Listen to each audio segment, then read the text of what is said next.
मानना चाहिए। इसलिए बिल्व की पूजा होती है, जैसे बड़ की पूजा होती है उसी तरह बिल्व की पूजा होती है। देवों के द्वारा भी इसकी स्तुति की गई है ताकि किसी प्रकार से उसकी महिमा को गाए। कैसे महिमा को कैसे जाना जा सकता है? संसार में जितने भी प्रसिद्ध तीर्थ है वे सब तीर्थ बिल्व के मूल में निवास करते हैं। बिल्व का मूल जो है, जड़ है, उसमें सारे तीर्थ निवास करते हैं। जो पुण्यात्मा बिल्व वृक्ष के मूल में शिवलिंग रूपी अपने भगवान महादेव जी की पूजा करता है, वो निश्चित रूप से शिव को प्राप्त कर लेता है। जो प्राणी बिल्व वृक्ष के मूल में शिव जी के मस्तक पर अभिषेक करता है, वो समस्त तीर्थों में स्नान करने का फल प्राप्त कर पृथ्वी पर पवित्र हो जाता है। इस बिल्व वृक्ष के मूल में बने हुए उत्तम थाली को जल से परिपूर्ण देकर भगवान शिव अत्यंत प्रसन्न होते हैं। जो शिव होता है बिल्व वृक्ष, जल का थाला बनाया जाता है, उसमें जल डाल दिया जाता है, और जब हम जल डालते हैं तो भगवान शिव से प्रसन्न होते हैं।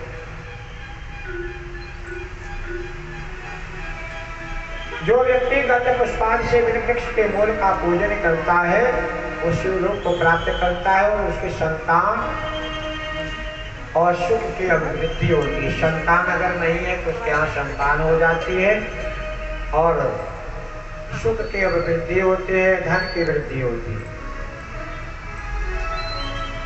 जो मनुष्य बिल्व वृक्ष के मूल में आदर पूर्वक दीप माला का दान करता है, दीपक जलाता है महाराज, 11 दीपक जला दे, 5 दीपक जलाए, वो तत्व ज्ञान से संपन्न होकर महादेव के सानिध्य को प्राप्त हो जाता है। उसे तत्व ज्ञान, तत्व का ज्ञान प्राप्त हो जाता है। तत्व क्या है? शिव तत्व क्या है? जो बिल्व शाखा को हाथ से पकड़कर उसके 9 पल्लों को ग्रहण करके बिल्व की पूजा करता है, वो समस्त पापों से मुक्त हो जाता है। जो पुरुष भक्ति पूर्वक बिल्व वृक्ष के नीचे एक शिव भक्त को भोजन कराता है, आंवले के नीचे भोजन करते हैं ना, बहुत पुण्य मिलता है। उसी प्रकार बिल्व वृक्ष के नीचे जो भोजन कराता है, उसे करोड़ों मनुष्यों को भोजन कराने का पुण्य प्राप्त। एक ब्राह्मण भोजन कराया तो करोड़ों मनुष्यों को भोजन कराने का फल प्राप्त हो जाता है। ऐसी महिमा बिल्व वृक्ष की है, बिल्व पत्र की है महाराज। जो बिल्व वृक्ष के नीचे दूध और घी से युक्त अन्न शिव भक्त को प्रदान करता है, वो दरिद्र नहीं रह जाता महाराज। और कहते हैं कि जो शिवलिंग का अभिषेक करने के पश्चात अग्नि से अन्न से नैवेद्य लगाना चाहिए। पूजा के अंत में उसे शिवलिंग को किसी शुद्ध डिब्बे में रख देना चाहिए अथवा किसी दूसरे शुद्ध घर में स्थापित कर देना चाहिए। कर पूजा निमित्तानां शुभोद्यम तो निवेदयेत् निवृत्तानां परं सूक्ष्मं लिंगमेवोपशिष्यते। निवृत्ति मार्गी जो है, उपासकों के लिए हाथ पर ही शिव पूजा का विधान है। जो निवृत्ति मार्ग में है महाराज, सन्यासी हैं, हर चीज से निवृत्त हो गए हैं, तो उनको हाथ पर शिव की पूजा करनी चाहिए। अंगूठे को शिवलिंग बना ले, उसी पर पूजन कर ले, या हाथ पर शिवलिंग को रख ले, उसी से पूजन कर ले। अपने भोजन को नैवेद्य में रूप में अर्पित करना चाहिए। निवृत्ति मार्गियों के लिए परात का सूक्ष्म लिंग श्रेष्ठ बताया गया है। उन्हें चाहिए कि विभूति से ही पूजा करें, जो भस्म होती है उससे पूजा करें और विभूति का ही नैवेद्य शिव को प्रदान करें।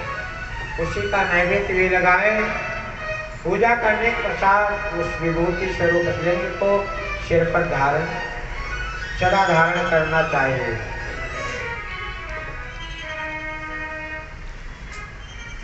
अब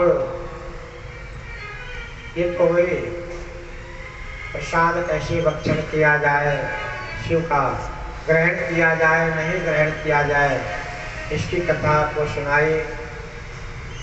बिल्व पत्र का महात्म्य क्या है, बिल्व वृक्ष का महात्म्य क्या है, ये कथा आपने सुनी। अब भस्म हम लगाते हैं ना, भस्म लगा रखा है सभी ने, रुद्राक्ष को धारण करते हैं और शिव नाम के महात्मा का वर्णन है। कितना महात्मा है शिव के नाम का, रुद्राक्ष का, भस्म का। ऋषिगण भगवान महाराज सूत जी से कहते हैं, महाभाग व्यास शिष्य, सूत जी आपको मैं प्रणाम करता हूँ, नमस्कार करता हूँ। अब आप परमोत्तम भस्म महात्मा का विस्तार पूर्वक वर्णन कीजिए। भस्म महात्मा